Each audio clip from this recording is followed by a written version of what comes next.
नमस्ते, प्रणाम। मैं आपकी रीता और मेरे चैनल का नाम है रीता शशि और मैं गाने जा रही हूँ एक छोटा-सा लाचारी पे। शहर गली सैया, शहर गली सैया, घूमत के आया। शहर गली सैया, शहर गली सैया, घूमत के आया। जब सैया आया सोनरवा दुकनिया, जब सैया आया सोनरवा दुकनिया, जेब में नथिया, जेब में नथिया लेके आया। जेब में नथिया, जेब में नथिया लेके आया। शहर गली सैया, शहर गली सैया, घूमत के आया।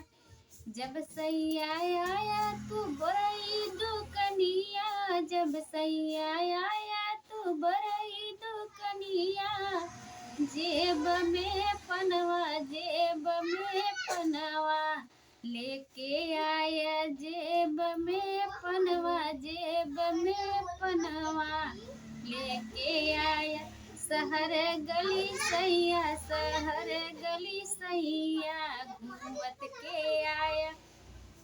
जब सैया आया तू चाटा दुकनिया, जब सैया आया तू चाटा दुकनिया, पुरवा भरी चटवा लेके आया। पुरवा भरी चटवा लेके आया।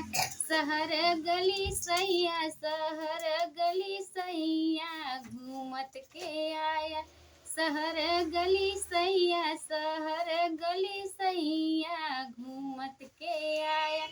जय सैया आया हलुवैया दुकनिया, जब सैया आया हलुवैया दुकनिया, गुड़ैया जलेबी, गुड़ैया जलेबी लेके आई है। गुड़ैया जलेबी, गुड़ैया जलेबी लेके आइया। शहर गली सैया, शहर गली सैया, घूमत के आया।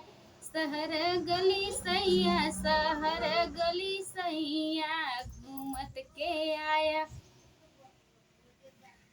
भैया फोन करते ना, आ रहा हूँ।